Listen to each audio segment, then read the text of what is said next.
Hey everybody, welcome to a very special edition of our Recruiting Daily webinar series, uh, the Recruiter's Guide to Inbound Marketing, brought to you by Recruiting Daily and our friends over at SmashFly. Very excited about today's webinar, and I want to introduce myself as well as my fellow presenter. So I'm Matt Charney, and I'm the executive editor of Recruiting Daily. And I'd like to introduce one of the people who I think knows content better than probably anyone in this industry, having had the pleasure of reading his blog posts for years now, and that's Chris Bravlick, Director of Marketing for SmashFly. Chris, welcome.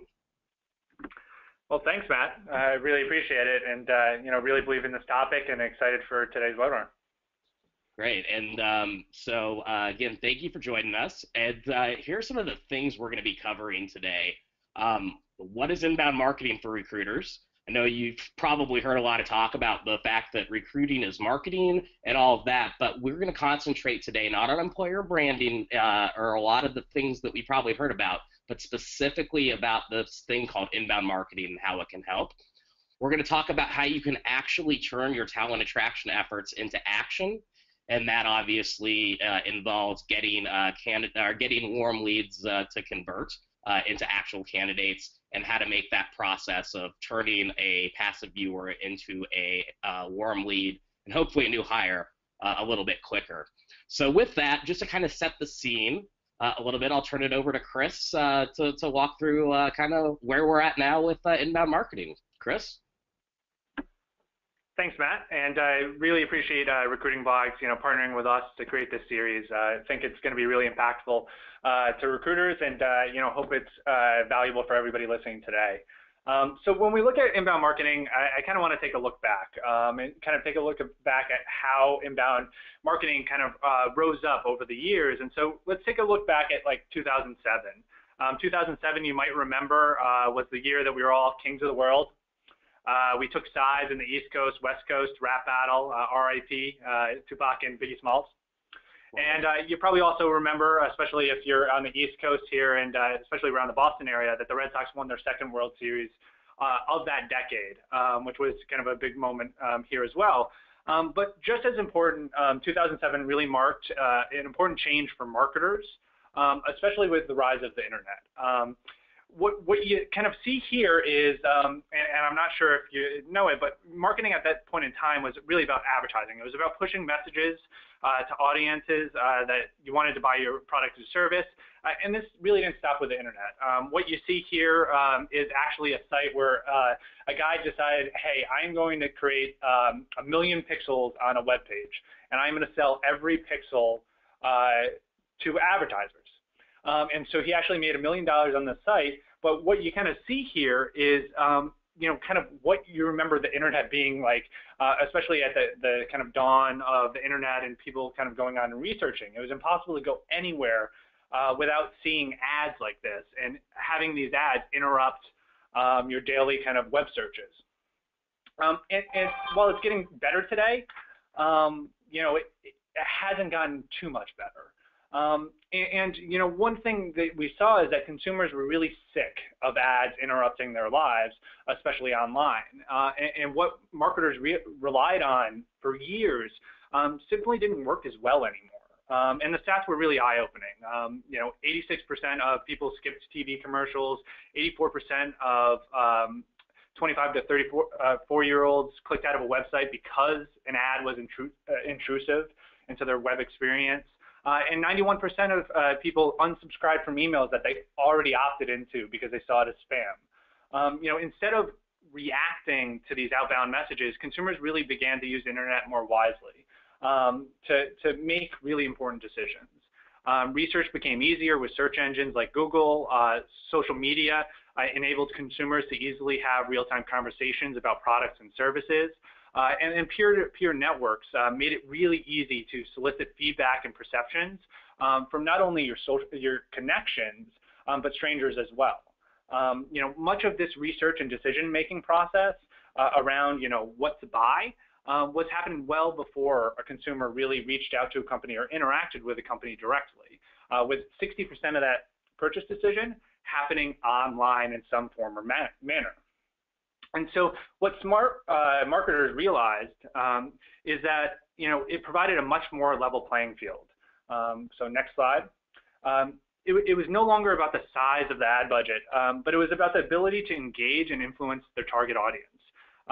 Those that took a leap into inbound marketing were able to better compete and surpass their well-funded competition by focusing on education over selling and push notifications.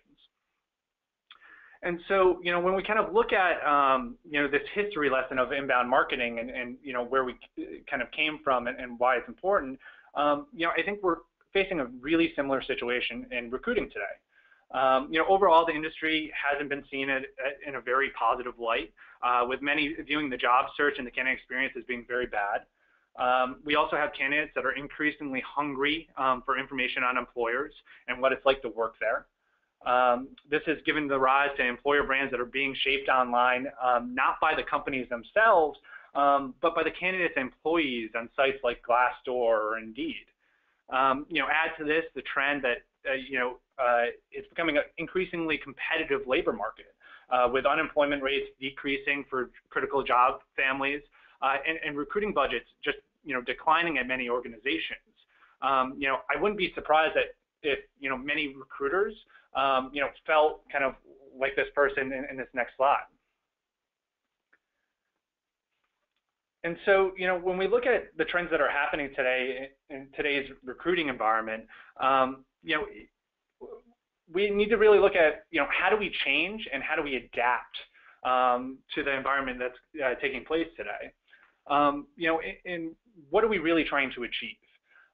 So really, when it comes down to it, we're trying to achieve better, more lasting relationships, both prior and after the application process with candidates.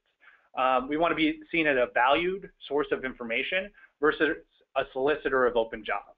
And to do this, inbound marketing can be a way to do that. And so when we look at inbound marketing and try to learn more about it, there's no better place to go than HubSpot, who really built this category and literally wrote the book on it, which I recommend any recruiter to go into Amazon, buy, and ultimately read.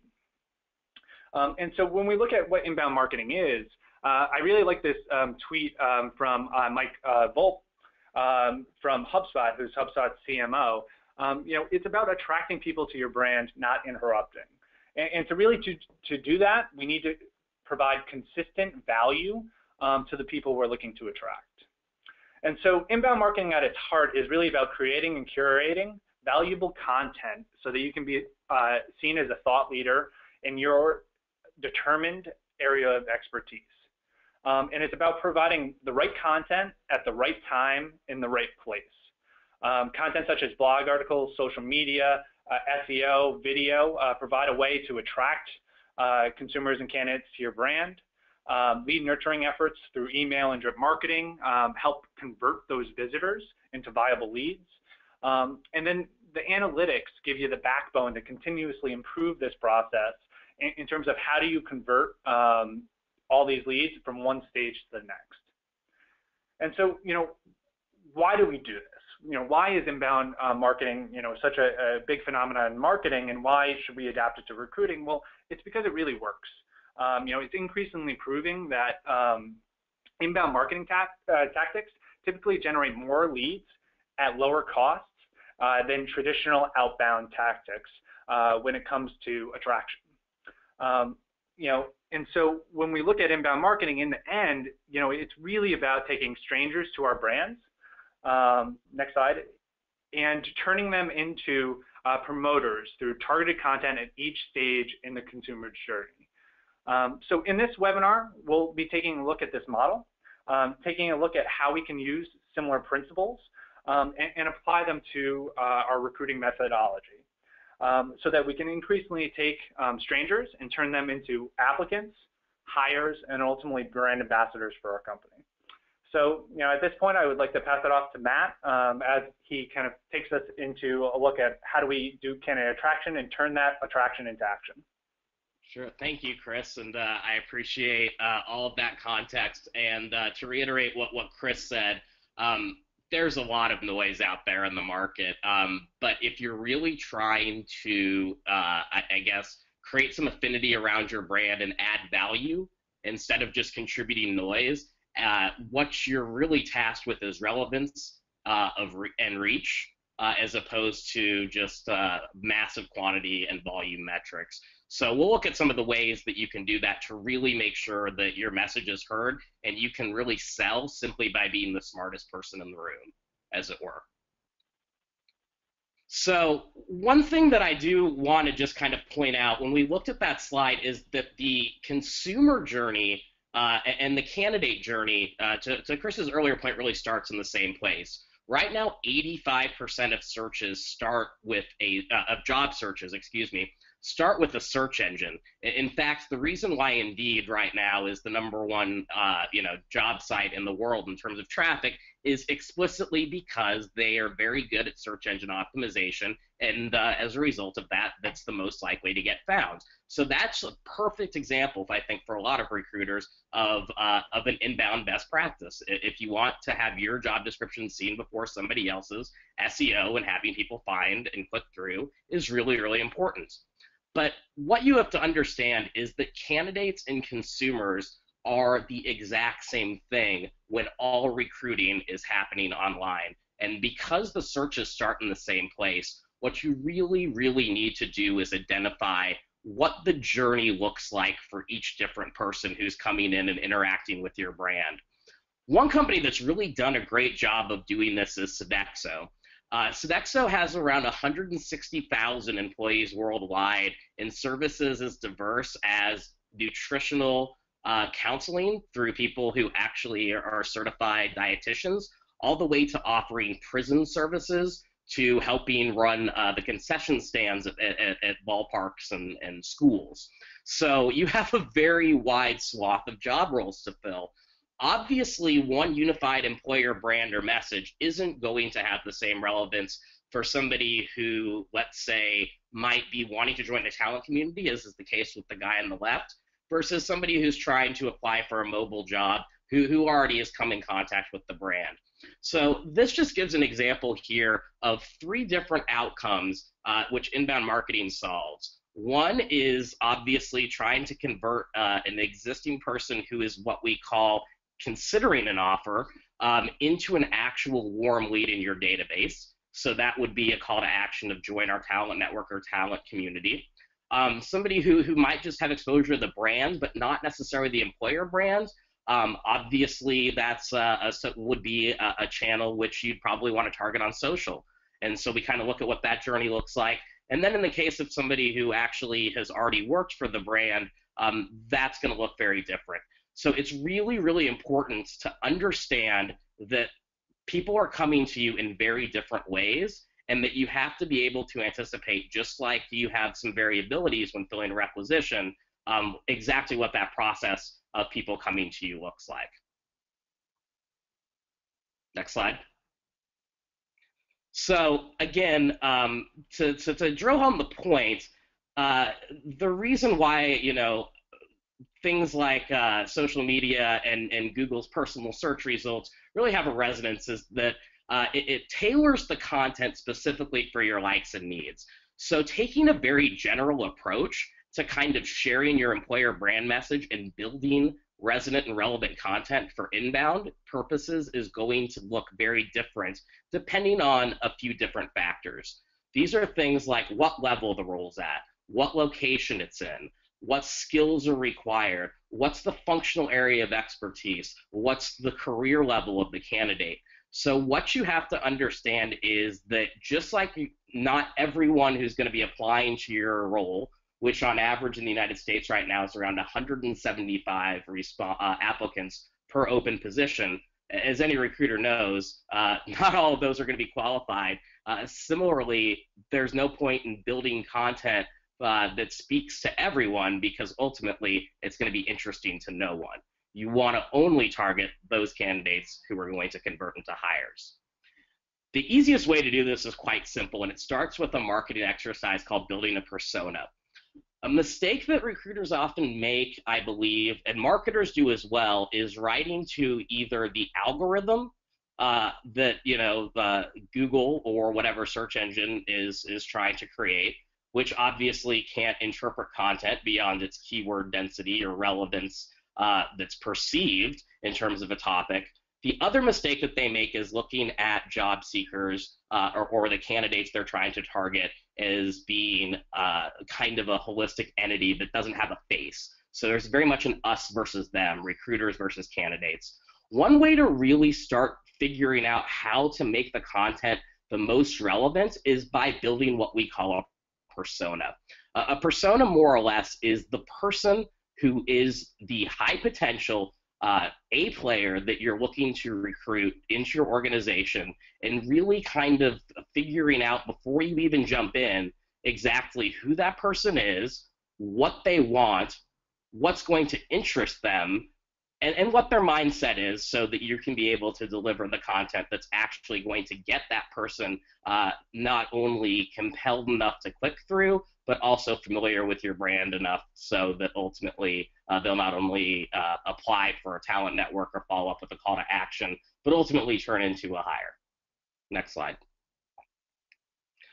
So I like this. They say that content is king, but right now my king has no subjects. They also say that content is king, social is queen, and your organization is the people who actually wear the pants when it comes to creating this. I like both of these quotes, but here's the thing. When you think about content, you probably think I suck at writing. I would agree if you've read most job descriptions. But that said, Chris, pop quiz for you. When we talk about content from an inbound marketing perspective, what do we mean by that? Are we talking about things like blog posts? Yeah, I think there's already a lot of existing content today that we're doing, and even kind of going back to your persona kind of argument. I mean, organizations already think about it this way to a degree. It's just going about it and starting to build some character around it. Most organizations understand the critical skill families that they need to attract to be successful. And so now it's taking that next step and going, okay, what do they really want to see with content? What do they want to know? And it's, starting at the very level, as you mentioned, starting at the job description. What is the real value of our company to this specific critical skill family? What websites, what publications do they read on a daily basis? So I think there's, small things that we can just, as recruiters, and the good recruiters are already doing this. They already, understand this. They have already identified the sources that are good. Now it's about just sharing that on channels and in places that really can engage with those folks that are coming to read those things. Sure, and couldn't agree more. To that end, one of the myths that I think it's really important to dispel is that you don't necessarily have to be a writer in order to be an inbound marketer. You're already creating things like job descriptions. You're already coming into contact with candidates via social media or emails or in-mails or however you're currently communicating with them in written form. You're already have the content on your job site or career site that's probably set up and structured in the company. So the good news is that most of the time these assets already exist. Obviously, things like blog posts, content curation, multimedia presentations like YouTube or slide shares, those are a great way to augment those. But more or less, the thing is you don't have to consistently reinvent the wheel. In fact, you can repurpose the same piece of content up to 4 times. Studies have shown before it will start having diminishing returns in terms of click-throughs and conversions on a call to action. The one thing, though, that I would definitely like to point out is that when you think about this inbound marketing principle, you really need to think about the fact that all of these various things we're talking about, from blog posts to multimedia presentations to job descriptions, these are spokes, but the hub where you need to convert these candidates lives and breathes with your career site and applicant tracking or candidate relationship management system. So all of these different channels are nothing more than a medium to try to get that content in front of as many relevant people as possible. So one company that really does a great example, I think, of doing this, not only in terms of messaging out to candidates through drip marketing, which is a really fancy way of saying sending emails that are on a timer based off of when people enter a marketing funnel. A lot of companies do that outside, and I think that Cox Communication actually does a great job of doing this inside the company, which is an often overlooked place for inbound marketing. But you have to remember that at a company of like Cox's size, or for a lot of enterprise employers, there's a little communication when it comes to internal mobility, and there's a lot of obstacles. And one of those really starts with keeping people aware of and engaged in terms of what roles are available, so that either they can be cognizant of applying and options to move in, or be able to push things out to their own referral networks.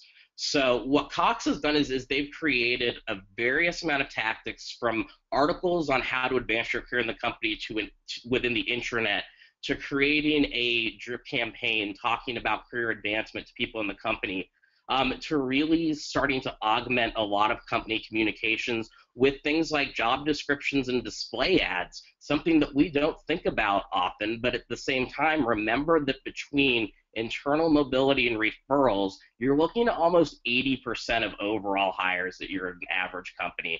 So as important as it is to look in the outside, also remember that the most powerful source of amplifying any inbound marketing message starts from the inside. So that's only one example of a company that's really doing it right. The other thing that Cox does great is something that's called A/B testing. They do this on everything from their external job descriptions to the subject lines in their employee emails. And that simply means that they are using what's called a control group and a test group to see which message is going to deliver the most responses. It's something that might be a little bit sophisticated for you now, but it's definitely a capability that you can work to and really start seeing results. Next slide. Yeah, too. I mean, I think the really powerful thing for me with the Cox example also is that, again, they create content, and it's not about creating, a ton of content. You might not have the resources to be able to do that, but when you do, it's about creating, a few really good pieces of content, and then being able to build campaigns and utilize it both internally and externally in a number of different places, to your point. And so they really look at it from, how do we get the most run out of the great content that we have today. And so I think, if we look at it from that perspective, it makes it a lot more feasible for organizations to promote and create really impactful small pieces of content. Right, and to your point, one of the other things they do well that I think is a great lesson for really any recruiter out there is that they're actively talking to their marketing department about what assets they have, because again, it really comes down to this idea of an amalgamated brand. So there's a good chance that if you just talk to people who already are working within your organization, that the content that you need in order for this to succeed is already out there, which makes it quite easy and then high return, because if it's working in marketing, chances are that it will work in recruiting. But moving on, obviously, what's the whole point of this? We talk a lot about big data, which is kind of a misnomer. In fact, in the case of inbound marketing, it's very specific data that's relevant. So there's what you can measure, which is a big circle, and what you should measure. What you should measure, and what's been proven to be kind of the most impactful ways to adjudicate the efficacy and recruiting ROI on these campaigns, involves things like cost per qualified lead. In recruiting terms, that's how much you're paying for every qualified candidate that enters your applicant tracking system. Source per hire, what's working the most for you, and how much are you spending on each of those sources? Time to fill, obviously, how long is it taking somebody to go from passive viewer to converted candidate? Bounce and unsubscribe rate, which is to say how many people are actually clicking through your calls to action and staying engaged with your brand, is really important. Referrals are a really good sign that, to the earlier Cox example, that you are doing a good job of repurposing this content and raising awareness from an internal perspective, because while some people might not be interested in a job move within the company, or it might not be right for them, there's a good chance somebody in their network will. So that's a great and really easy metric to see how this is working. And finally, Net Promoter Index, which is something that everyone is probably familiar with. It's a marketing term, but if you're familiar with how Glassdoor kind of does their company rankings, they ask this question to determine the percentage. The question is, would you recommend working at this company to a family member or friend? The percentage of that obviously is going to determine how well you're doing in creating a resonant and trusted employer brand. Because if your employees aren't willing to recommend you, if your candidates aren't willing to recommend you, then ultimately you've got much deeper problems than how to build and accelerate a pipeline. Okay, so let's take a look at some candidate conversion tactics now, because at the end of the day, this is all really about driving the most amount of leads for the least amount of price. So with that, let's take a look at some of the rules of the road for this. So next slide, Katrina. Okay, the one thing that I think people need to be very aware of is that when you're doing these, again, these inbound marketing activities, what you're doing is you are driving people through to hopefully apply for a job so that you can capture their information within your applicant tracking system or other HCM. Well, it's awesome if you're creating this very compelling value-added content. It's awesome if you have this flashy career site and very sexy brand with a bunch of videos. But if people are spending a bunch of time trying to fill out forms, provide their social security number just to get in the system, creating and duplicating fields that are already anticipated in your resume, more or less what we know from an inbound marketing perspective is that every click or field that you have to do leads to about a 50% drop-off rate, right? So what you have to understand is that if the goal is to get as many qualified leads in as possible, then candidate experience and inbound marketing are correlated, because what you have to be able to do is to provide an end-to-end experience to them that's going to delight, but you can't do that if you don't capture their information, and you won't capture their information if at the end of that journey to pre-contemplation, they're running into an ugly and time-consuming application process. Next slide. So where are the normal points of conversion? What are the content that's going to get people to go into the applicant tracking system? The most obvious is job descriptions. With this, obviously that's something that you're already doing. One thing I would definitely recommend is a job description hack, rather than just a bulleted point list of responsibilities and some boilerplates, is to really look at how you can adjust the job titles to be reflective of what the market norms are, and also using that persona exercise, be able to tailor some of the language to prove not only what's in it for you and what you're looking for, but what's in it for the candidate as well. And that really comes down to addressing those needs, wants, and desires that you've already identified. Tailored landing pages are a great workaround, certainly, for the problem that is created at many companies by things like OFCCP regulations, which is to say, you want to capture a little bit of information, let's say their name, email address, company information, so you can start feeding them content, but at the same time, you don't need all the information that your applicant tracking system is going to require. So building a landing page for content that can exist but integrate with that system is a really, really great way to go about doing this, which is obviously, leads exactly to an opt-in form, which can take a bunch of different, things, and we'll look at some examples of that in a second.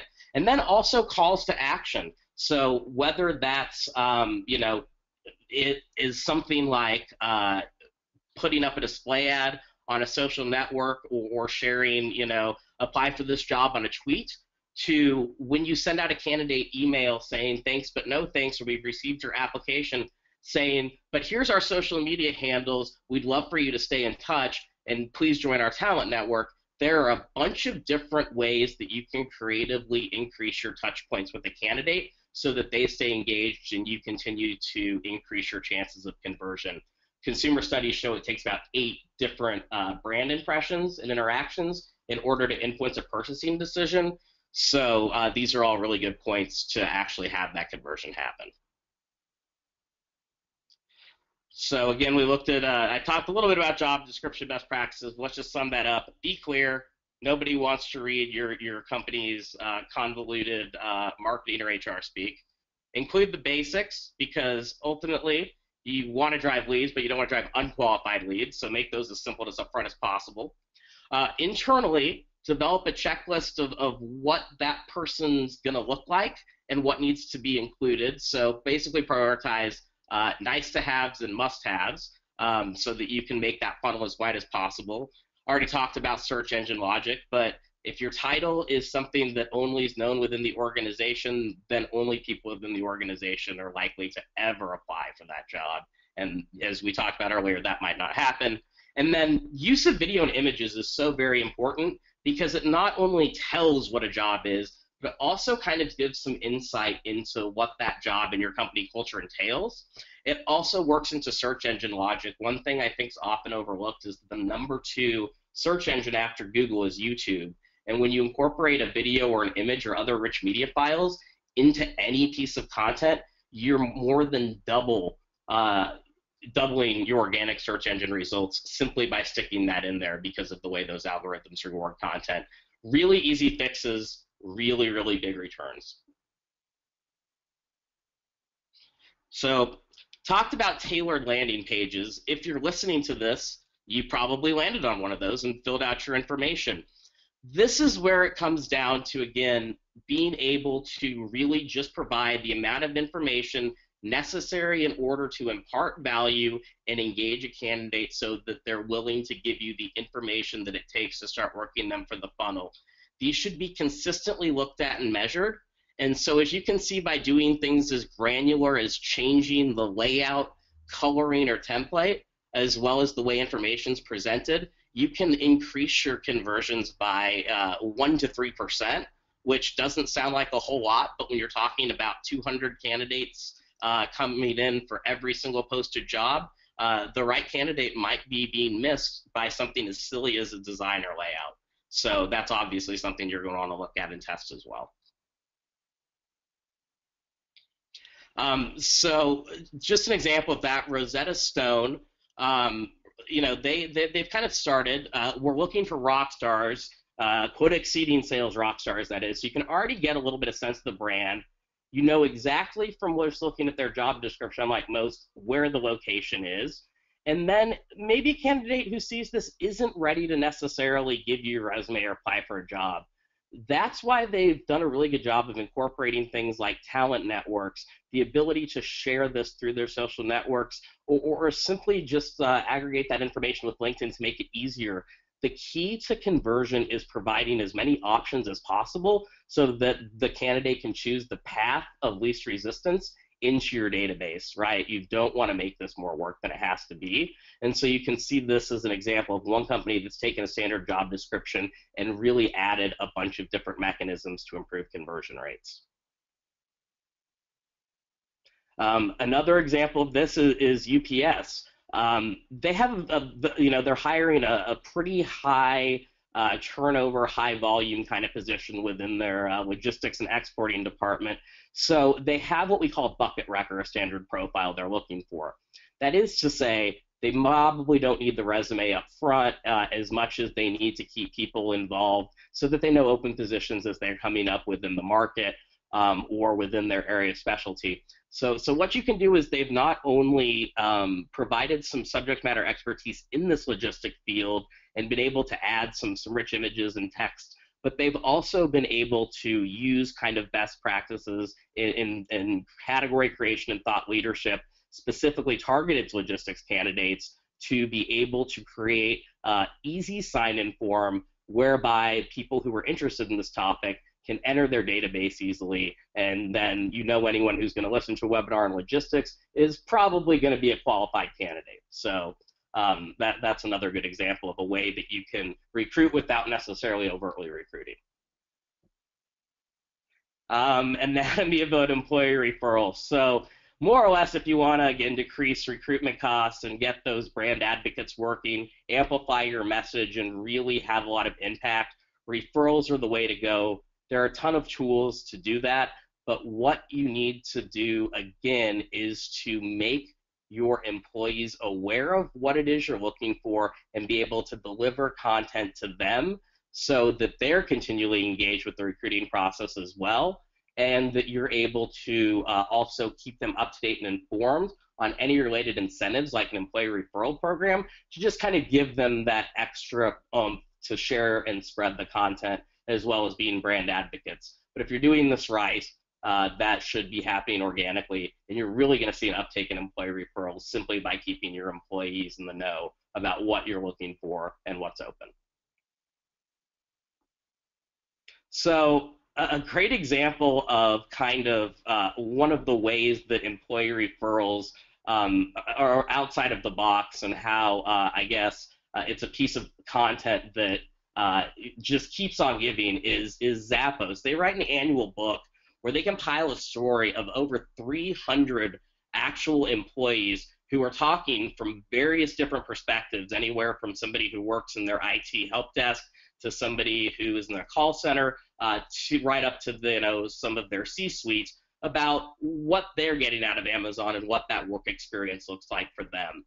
That's not to say that you have to create a downloadable book on Amazon, which you might not even be able to do because obviously that's the company that owns Zappos. But what you are really seeing if you have a chance to look at this is the fact that these stories not only appeal to very specific people who want to work and know what their job would look like within your company, but also in aggregate really represent the wide range of experiences, exposures, and advancement opportunities that your company has to offer. So the more of this sort of subject matter expert first-person content you can create and disseminate that's targeted for the positions you're recruiting for, the better off you are. Because in this case, all content is good content. And Zappos obviously does a killer job. So what would you do? I'm not sure what that means. I don't have my notes in front of me. Chris, next slide. Okay, so opt-in forms. We talked about this a little bit earlier. Here is the basic thing. You want to get as little information as possible. Here are some companies who are getting it right. All we need is an email address. Let's stay in touch. Subscribe. Roundshot SourceRight just wants some basic information. McGraw-Hill just wants some basic information. CDW, first name, last name. Resume if you have it. These are the minimal things that you're going to need to start targeting and figuring out whether a candidate's qualified. But if you truly want passive job seekers, think about if this is something that you would take the time to do. Chances are, if you've ever audited your own application process, the answer is no. But as a consumer, this is the type of information that you're used to and comfortable to providing. And so always think of this litmus test. What is the bare minimum I need in order to start qualifying and messaging this individual?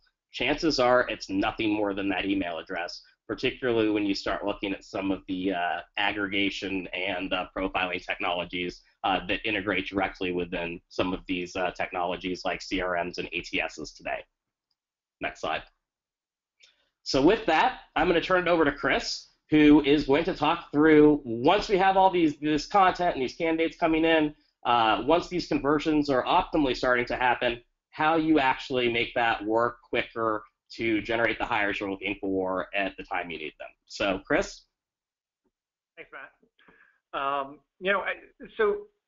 Really the problem, if we've done our jobs right, we've provided a lot of different channels and a lot of different ways for candidates to interact and kind of opt in to engagement from us. Whether that's them getting through the full application process and entering our ATS, or what is typically a growing number of candidates that actually will opt in for more kind of employer brand type messaging through our talent networks, through kind of a CRM type technology. So most often I get when we're talking to companies is okay, well, we've captured these people outside the apply process. What do we do with them? How do we get them so they actually become applicants in our ATS? And so really at our core goal here, when we kind of look at, we have this kind of big database of people, what we're really trying to do is bridge the gap between when we have the right job available and when they're ready to kind of make that next move in their careers. And so it's about building a process and building a strategy that consistently does this across thousands of candidates. When we start thinking about that process, there's a few things we need to think about. We need to build out a strategy. We need to understand what messaging, what candidates, at what stage in the process we should be communicating. While this, might be kind of a more one-size-fits-all approach today, really we want to be striving for more personalized, more targeted content for each critical scale family we're looking to recruit.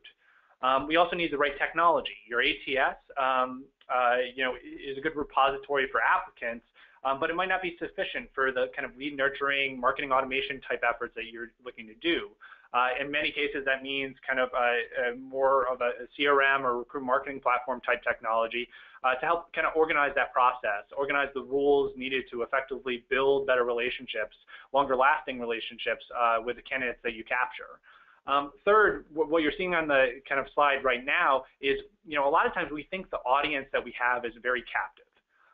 But the fact is, most candidates, and especially the good ones, are not captive at all. And they're looking at, a number of other employers to potentially build their careers.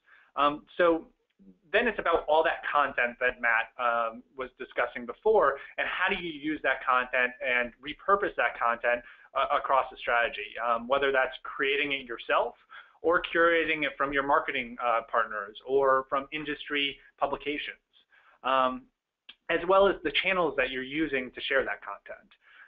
It's key to understand the audiences that you really want to tap into, whether that's past employees, alumni, it's your brand advocates, it's your customers, and it's your current employees now.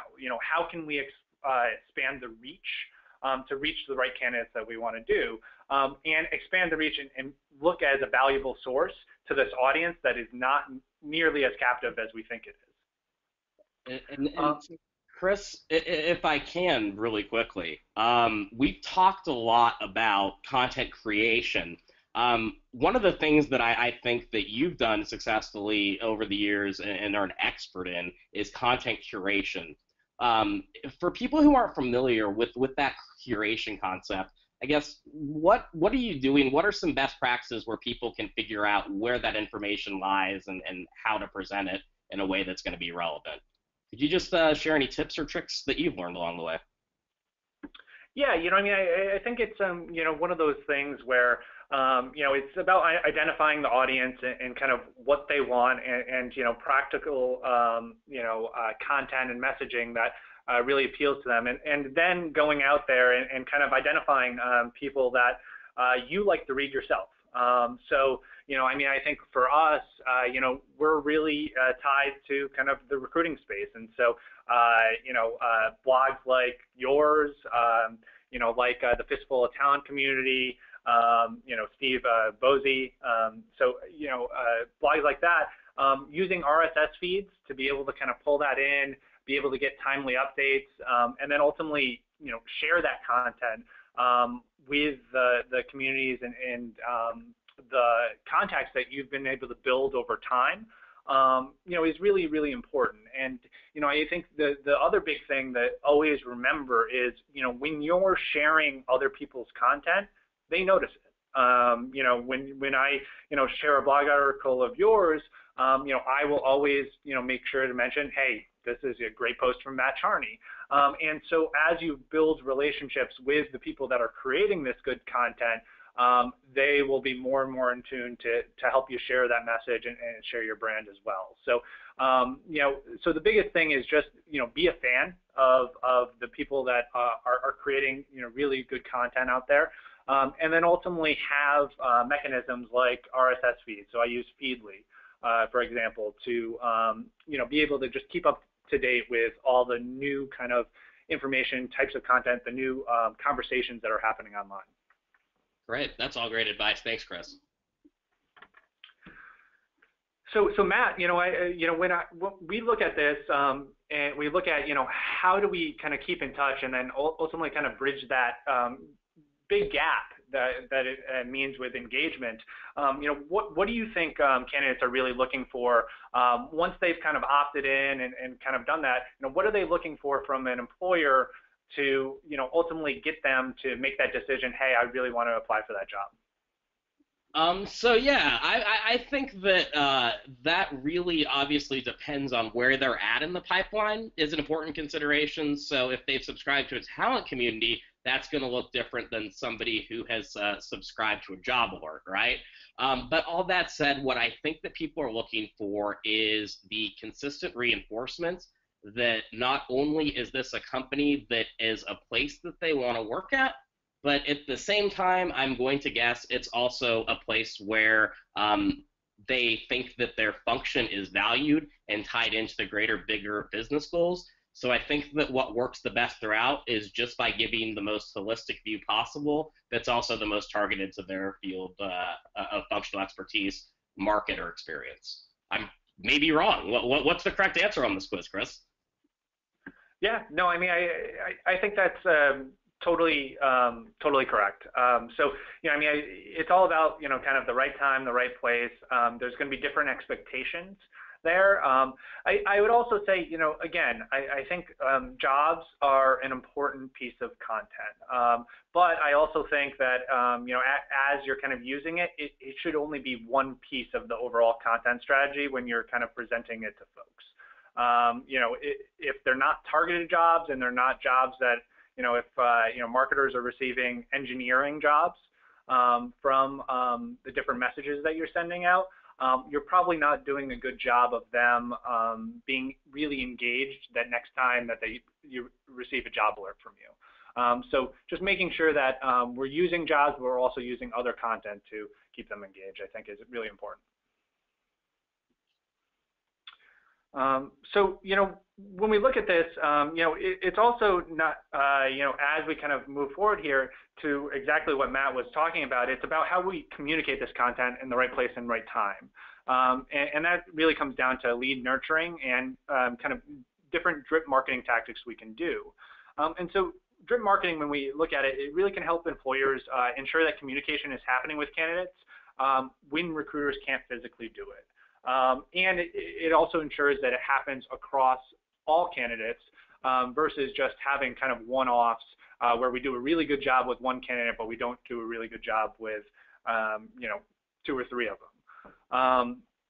So, it's about keeping candidates engaged in the time between the real-life touch points that our recruiting teams can do. And the key here with a tactic is they're only as successful as the call to action that we have that drives conversion or action with whatever content that we have, whether that's a job alert or a job ad, or it's a candidate newsletter, or it's a really good industry publication. We need to create call to actions that actually get the candidates to click and engage, because that's when we are seen as a valuable resource versus one that just is sending emails or sending messages their way. Attention spans are lower than ever before, and so we really need to make sure our message is really clear, and it really entices a candidate to consume the content and the potential job opportunities that we have. So, when we kind of look at all this, content and the strategy around how do we actually communicate this content at the different stages that we have for candidates, really it all amounts to one main thing, and that's our employer brand. Better content and communication with candidates, as well as a really good understanding about the value we provide, so the employer value proposition, which is unique to our employment opportunities. Organizations can greatly impact the candidate's perceptions of their employer brand online. And this is really, really integral.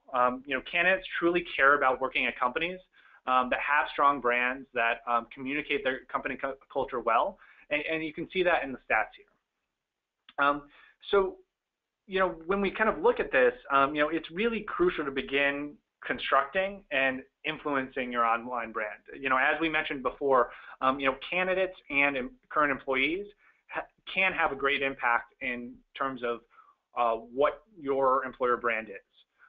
Especially with third-party sites like Glassdoor, Indeed, they're really shaping what different prospective candidates see about your brand. And so while you can't fully, create your brand, you can definitely influence it. And that is influences by the content and communication that you provide to candidates as well. Yeah, and the most important stat as well for this is for employer branding, as well as these, is just remember, if it comes down to getting the right candidate, companies that are in the top quartile in the maturity model of employer brands, which is to say they're fully formed, developed, and actively managed, pay on average about $5,500 less per hire, which is quite significant if you're talking about the difference between an offer being accepted or declined. So it really does have a bottom line impact. Yeah, that's a tremendous stat, Matt, and it's really, really important. And also, when you look at that, it's not just that it impacts recruiting's bottom line, but it also just impacts the total bottom line of the business.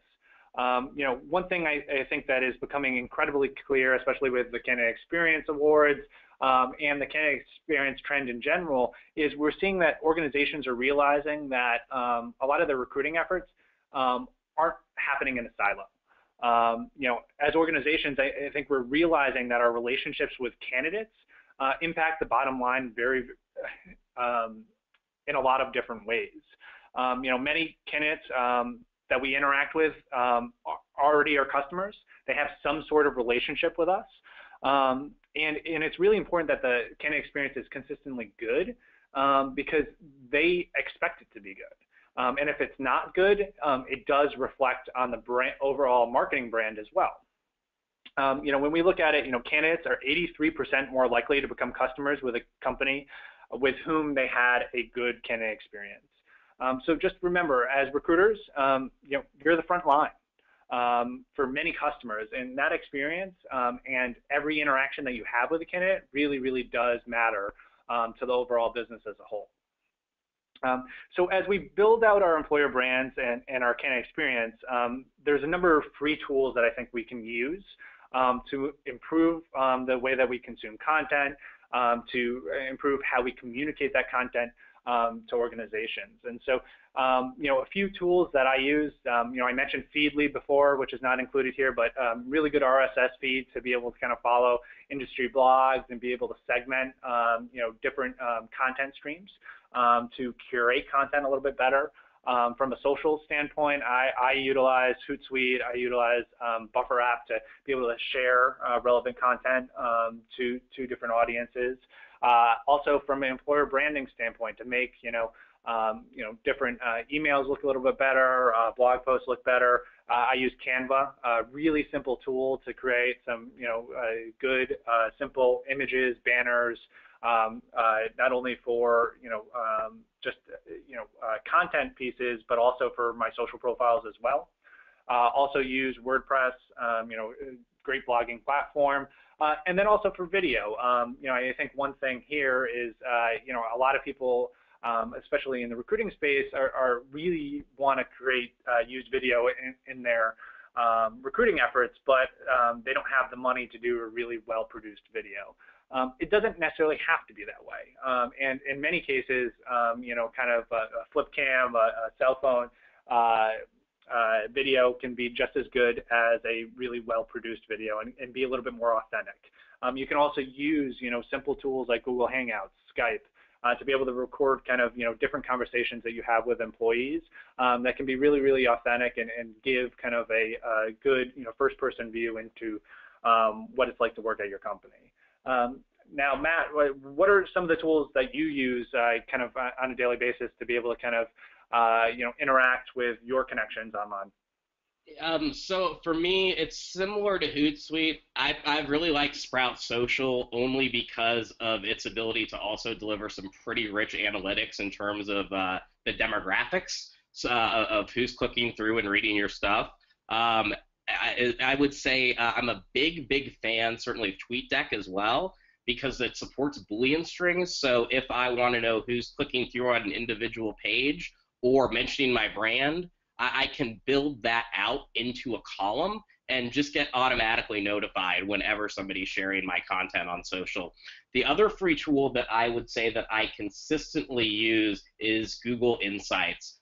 If I want to identify the keywords I should be targeting, ones that are, high volume or rising, or that, I should really be thinking about because that's what my candidates are typing, I get that information in real time and then able to work that into content marketing. So I think for those, certainly for me are really effective. I would like to say, though, as far as WordPress goes, it's the simplest way to get out of having to rely on tech support or anyone else to do it. Basically, if you can figure out an applicant tracking system, it's incredibly easy and an incredibly powerful way to just start having a very awesome and fully managed content delivery vehicle out of the box. So if you're not on WordPress, which is also a social network, by the way, and a good one for sharing content, I definitely recommend that.